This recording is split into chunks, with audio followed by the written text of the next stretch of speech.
जय श्री कृष्णा। वसुदेव भगवान की व्रत कथा। व्रत का महत्व। भगवान वसुदेव की पूजा अर्चना के लिए वसुदेववार को व्रत करके वसुदेववार की व्रत कथा को पढ़ना अथवा किसी दूसरे स्त्री पुरुष द्वारा सुनने की प्राचीन परंपरा है। वसुदेववार का व्रत करने और व्रत कथा सुनने से स्त्री पुरुषों की सभी मनोकामनाएं पूर्ण होती है। इस व्रत से धन संपत्ति की प्राप्ति होती है, नई संतानों को पुत्र प्राप्ति होती है, परिवार में सुख शांति बनी रहती है, सभी आनंद पूर्वक रहते हैं। व्रत करने की विधि।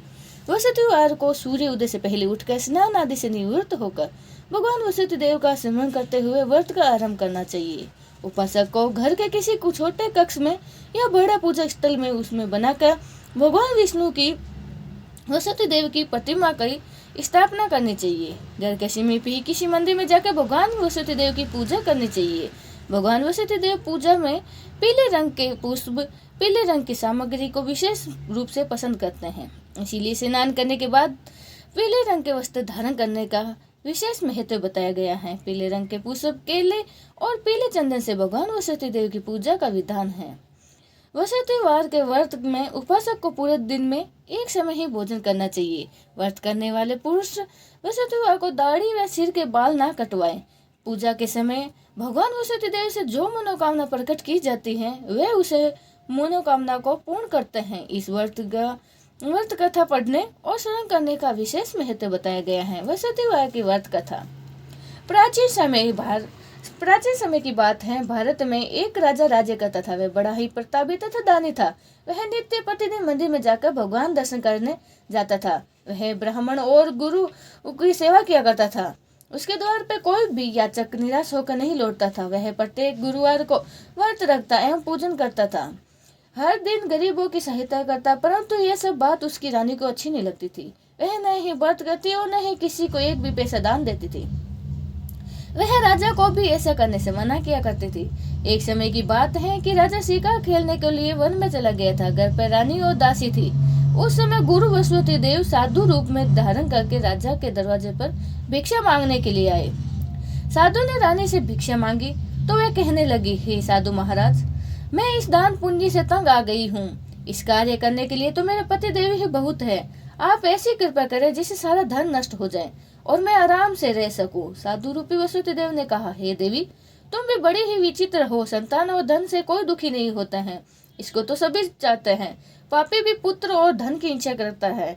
अगर तुम्हारे पास अधिक धन है तो भूखे मनुष्य को भोजन करवाओ, प्याऊ लगवाओ, ब्राह्मणों को दान दो, धर्मशाला बनवाओ, कुआं, तालाब, बावड़ी, बाग बगीचे आदि का निर्माण करवाओ तथा निर्धन कुंवारी कन्याओं का विवाह करवाओ।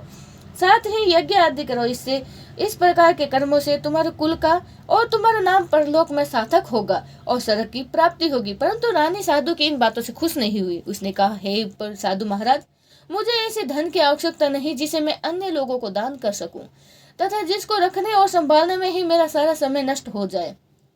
साधु ने कहा, हे देवी, यदि तुम्हारी ऐसी ही इच्छा है तो तुम जैसा चाहती हो वैसे ही होगा। वसुदेववार के दिन घर को गोबर से लीपना, अपने केसों को पीली मिट्टी से धोना, केसों को धोते समय स्नान करना, राजा से कहना कि वे हजम मत करवाए, भोजन में मांस मंदिरा खाना, कपड़ा धोबी के यहाँ धुलने देना। इस प्रकार 7 वसुदेववार करने से तुम्हारा सारा धन नष्ट हो जाएगा।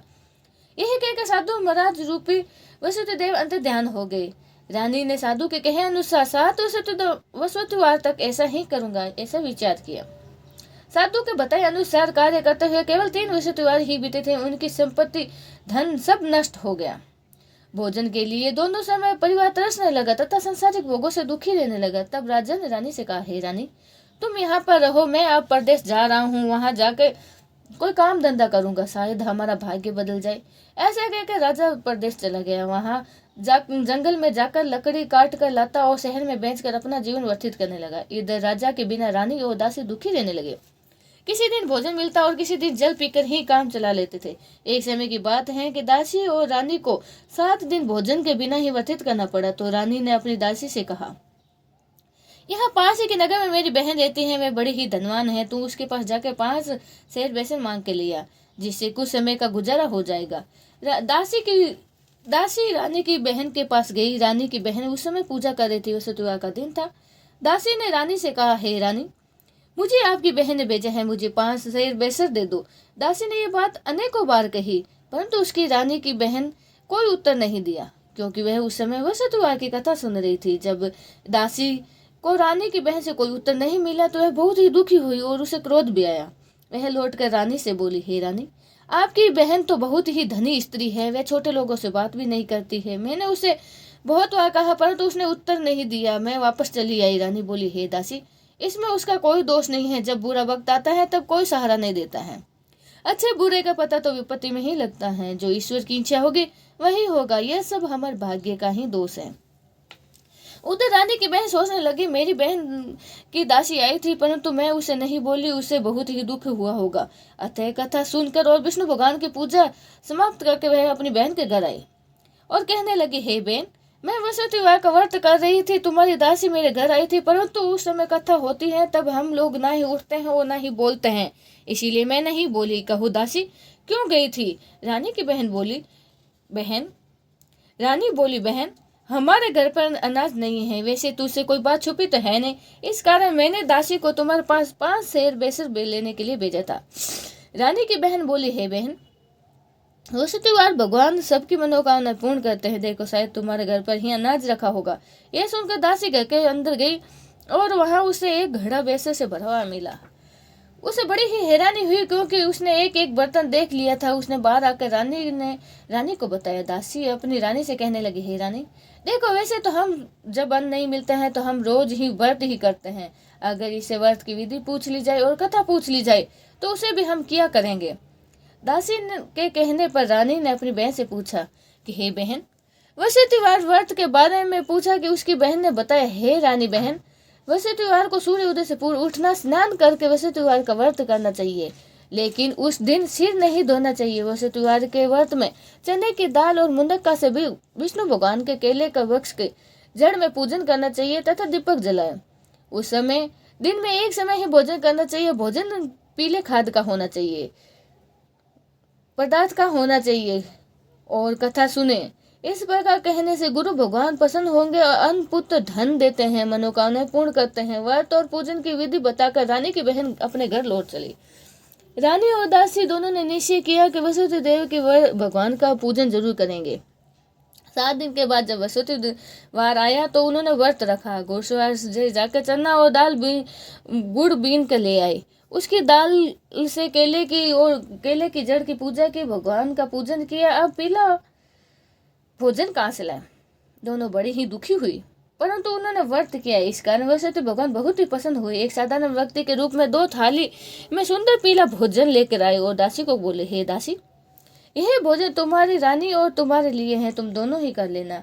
दासी भोजन पाकर बड़ी ही प्रसन्न हुई और रानी से बोली, हे रानी जी, भोजन कर लो। रानी को भोजन आने के बारे में कुछ भी पता नहीं था, इसीलिए वह दासी से बोली, जा तू ही भोजन कर ले, क्यों हमारा व्रत में हंसी उड़ाती रहती हो। दासी बोली, एक व्यक्ति भोजन देकर गया है। रानी कहने लगी, वह भोजन तेरे लिए देकर गया होगा, तू ही भोजन कर ले। दासी ने कहा, वह व्यक्ति हम दोनों के लिए 2 थाली में भोजन देके गया है, इसीलिए मैं और आप दोनों साथ ही भोजन करेंगे। दोनों ने गुरु भगवान को नमस्कार करके भोजन प्रारंभ किया। उसके बाद वे प्रत्येक दिन वसुदेव को गुरु भगवान का व्रत करने लगी, पूजन करने लगी। वसुदेव भगवान की कृपा से उसके पास धन हो गया, परंतु रानी फिर पहले जैसे आलस्य करने लगी। तब दासी बोली, हे देखो रानी, तुम पहले भी इस प्रकार आलस्य करती थी, तुम्हारे धन रखने में कष्ट होता था, इस कारण सभी धन नष्ट हो गया था। अब गुरु भगवान की कृपा से धन मिला है तो फिर तुम्हें आलस्य होता है। बड़ी मुश्किलों के बाद ही हमें इतना धन पाया है, इसीलिए हमें दान पुण्य करना चाहिए। तुम भूखे मनुष्य को भोजन करो, प्याऊ लगो, ब्राह्मण को दान दो, कुएं, तालाब, बावड़ी आदि का निर्माण करवाओ, मंदिर पाठशालाएं बनवा कर दान दो, कुंवारी कन्याओं का विवाह करवाओ, धन को शुभ कार्य में खर्च करो, जिससे तुम्हारे कुल का यश बढ़ेगा और सर्व की प्राप्ति होगी, पिता प्रसन्न होंगे। दासी की बात सुनकर रानी ने इसी प्रकार के कर्म करने प्रारंभ किए, जिससे उनका काफी यश फैलने लगा। एक दिन रानी और दासी अपने आप आपस में विचार करने लगी कि नहीं जाने राजा किस दशा में होंगे, उनकी कोई खोज खबर नहीं है। गुरु भगवान से प्रार्थना करने लगी और भगवान ने रात्रि में राजा को सपन में कहा, हे राजा, उठ, तेरी रानी तुझको याद कर रही है, अब अपने देश को लौट जा।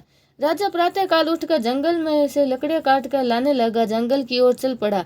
जंगल से गुजरते हुए वह सोचने लगा, रानी की गलती की वजह से हमें कितना दुख भोगना पड़ता है। राजपाट छोड़कर उसे जंगल में आकर लकड़ी काटनी पड़ी है। जंगल से लकड़ियां काटकर उन्हें बेच के गुजारा करना पड़ रहा है। उसी समय जंगल में वसुदेव देव एक साधु का रूप धारण करके उसके पास आए।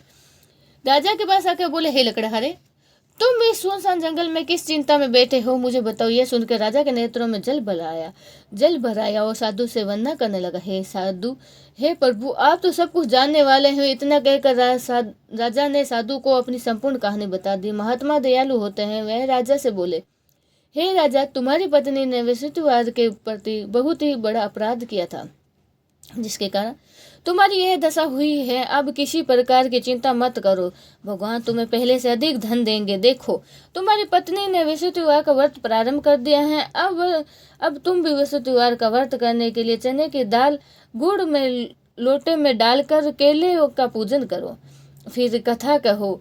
यह सुनो, भगवान तुम्हारी सभी मनोकामनाएं पूर्ण करेंगे। साधु को पसंद देखकर राजा बोले, हे प्रभु, मुझे लकड़ी बेचकर इतना पैसा नहीं मिलता है जिससे मैं भोजन के उपरांत कुछ और बचा सकूं।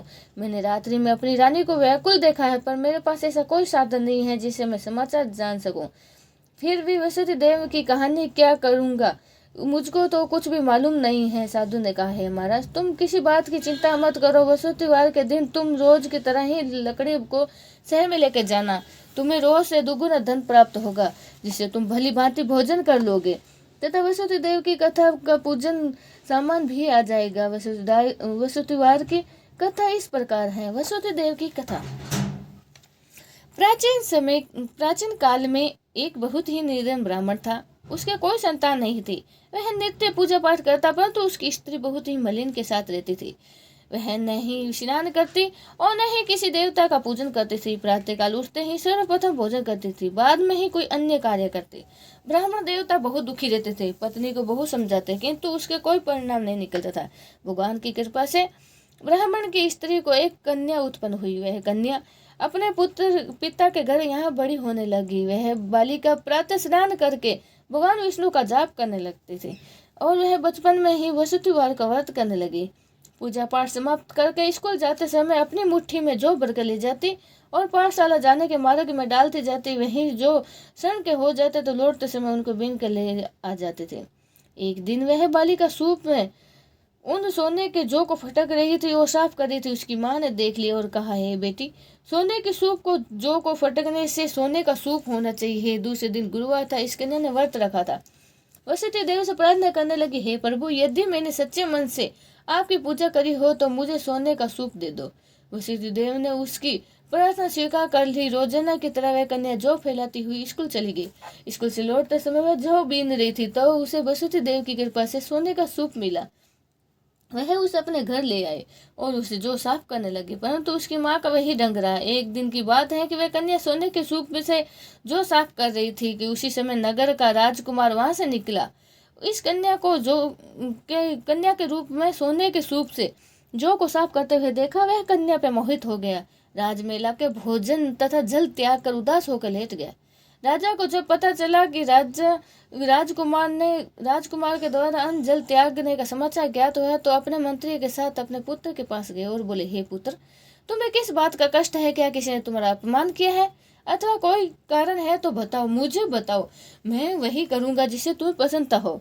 राजकुमार ने अपने पिता की बातें सुनी और बोले, मुझे आपकी कृपा से किसी बात का कोई दुख नहीं है। किसी ने मेरा अपमान नहीं किया है, परंतु मैं उस लड़के के साथ विवाह करना चाहता हूँ जो सोने के सूप में जो साफ कर रही थी। यह सुनकर राजा आश्चर्य में पड़ गया और बोला, हे बेटा, इस तरह की कन्या का पता तुम ही लगाओ, मैं उसके साथ तुम्हारा विवाह अवश्य करवा दूंगा। राजकुमार ने राजा को उस घर का पता बताया और मंत्री उस लड़के के घर गए और राजा का आदेश ब्राह्मण को सुनाया।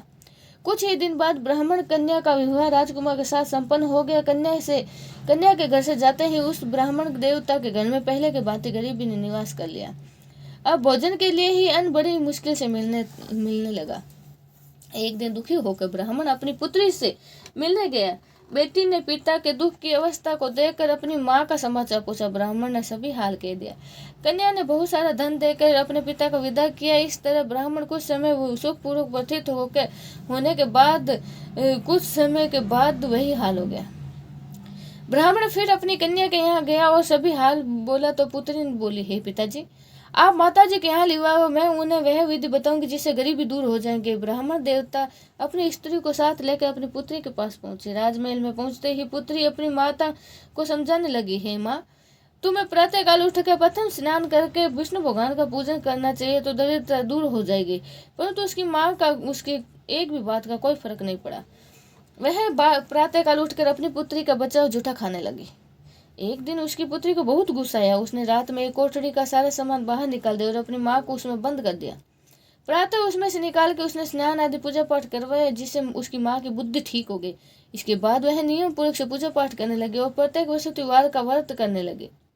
इस व्रत के प्रभाव से उसकी माँ बहुत ही धनवान हो गई और वसुति देवता के प्रभाव से सड़क हो गई।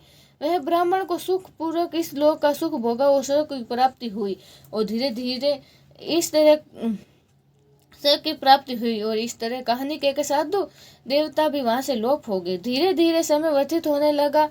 फिर वसुतिवार का दिन आया। राजा जंगल से लकड़ी काट कर किसी शहर में बेचने गया। उसे उन दिनों से ही अधिक धन मिला। राजा ने चन्ना घुड़ आदि लाकर वसुति भगवान का व्रत किया। उस दिन उसके सभी कलेश दूर हो गए। परंतु अब अगला गुरुवार आया तो वह वसुतिवार का व्रत करना भूल गया। इस कारण वसुति भगवान बहुत ही नाराज हुए और उन्होंने उसी दिन उस नगर के राजा ने एक विशाल यज्ञ रखा था और राजा ने कहा था, जो कोई भी अपने सारे ही प्रजा यहाँ भोजन करना है, जो कोई भी अपने घर पे खाना बनाएगा या आग जलाएगा उसको फांसी की सजा मिल जाएगी। राजा के आज्ञा अनुसार राज्य में सभी वासी वहाँ राजा के यहाँ भोजन के लिए सम्मिलित हो गए। लेकिन लकड़हारा कुछ देर बाद पहुंचा, इसीलिए राजा को अपने साथ महल में ले गए। जब राजा अब लकड़हारे को भोजन करा रहे थे तो रानी की दृष्टि उस खूंटी पर पड़ी जिस पर हार लटक रहा था। हार खूंटी पर लटका दिखाई नहीं दिया तो रानी ने निश्चय किया कि इसी लकड़हारे ने मेरा हार चुराया। उसी समय सैनिकों को बुलाकर उसको जेल में डलवा दिया। जब लकड़हारा जेल खाने में गया तो बहुत दुखी होकर विचार करने लगा, न जाने कौन से पूर्व जन्म की कर्म की मुझे सजा मिल रही है, यह दुख प्राप्त हुआ है। और साधु को याद करने लगा जो जंगल में मिला था। तत्काल ही वसुति देव साधु के रूप में प्रकट हो गए और उसकी दशा देखकर कहने लगे, अरे मूर्ख, तूने वसुति देव की कथा नहीं कही है, इसी कारण तुझे दुख प्राप्त हुआ है। अब चिंता मत कर।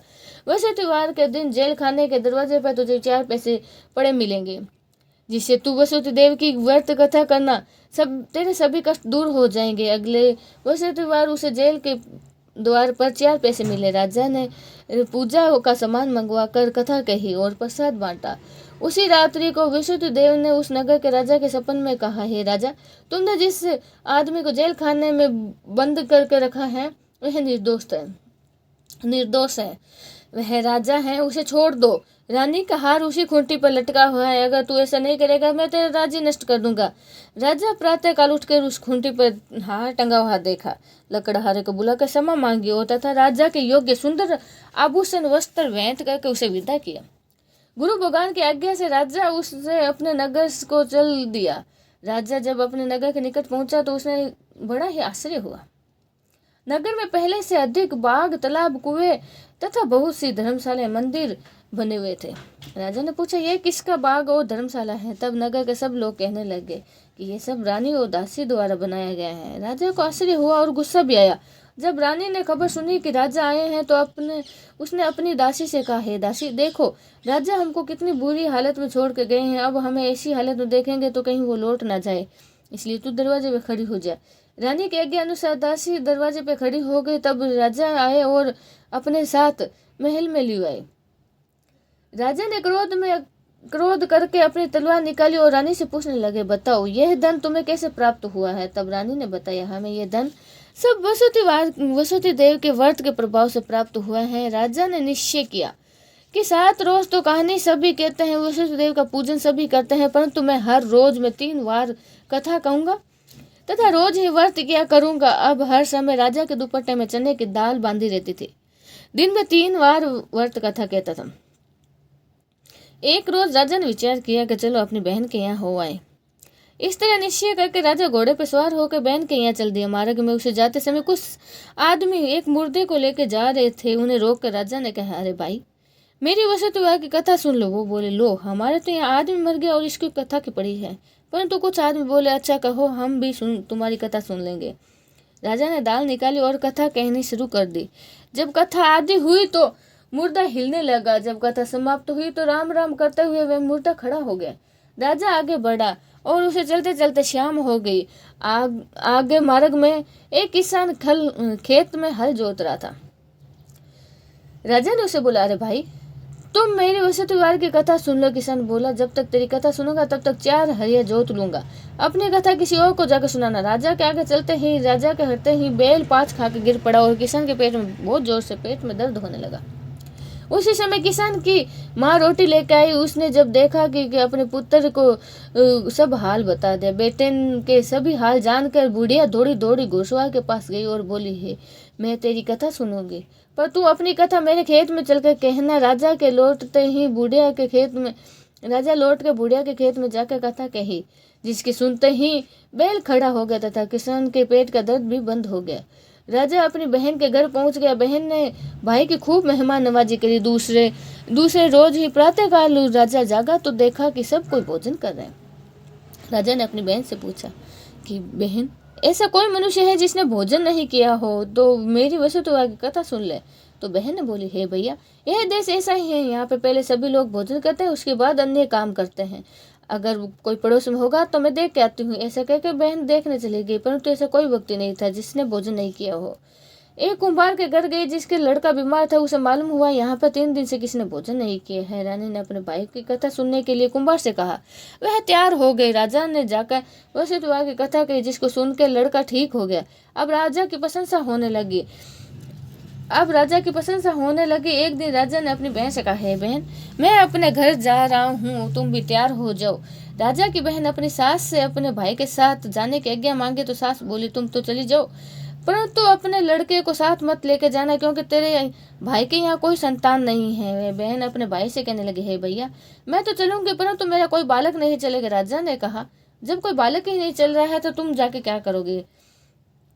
दुखी मन से राजा अपने नगर को लौट आए और राजा ने अपनी रानी से कहा, हम निसंतान हैं, इसीलिए हमारे यहाँ घर आना पसंद नहीं है किसी को भी। इतना कहकर वह बिना भोजन किए ही सैया पर लेट गया। रानी बोली, हे प्रभु, वसुति देव ने हमें सब कुछ दिया है तो वह हमें संतान भी अवश्य देंगे। उसी रात वसुति देव ने राजा को सपन में कहा, हे राजा, उठ, सभी सोच त्याग दे, तेरी रानी गर्भवती हो गई है। राजा को यह जानकर बड़ी ही प्रसन्नता हुई। 9वें महीने ही रानी के गर्भ से एक सुंदर पुत्र पैदा हुआ।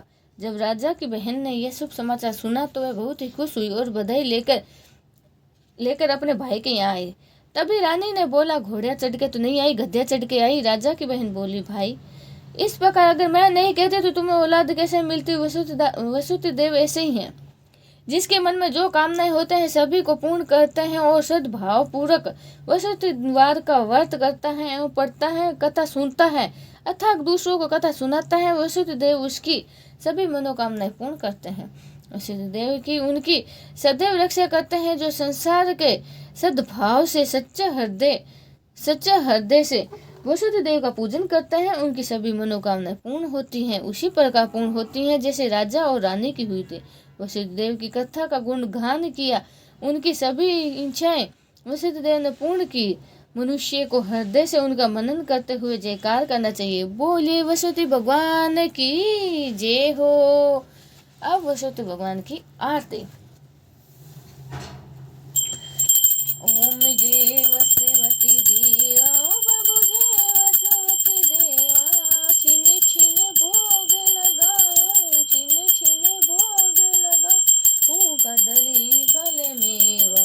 ओम जय वसुमती देवा, तुम्हें पूर्ण परमात्मा, तुम्हें अंतरे मियो प्रभुरा पंतरयामी, जगत पिता जगदीश्वर, तुम सबके श्यामी। ओम जय वसुमती देवा, चरणामत निर्मल सब पातक हरता, बब सब पातक हरता, सकल मनोरथ दया के कृपा करो बरता। ओम जय वसुमती देवा, तन मन धन अर्पण कर, जो शरण पड़े ओ प्रभु, जो शरण पड़े प्रभु पर तब होकर आके द्वार खड़े। ओम जय वसुमती देवा, दीन दयाल आनिधि भक्त हितकारी, प्रभु भक्त हितकारी, पाप दोष हरता, पाप दोष सब हरता, भव बंधन हारी। ओम जय वसवती देवा, सकल मनोरथ दया के सब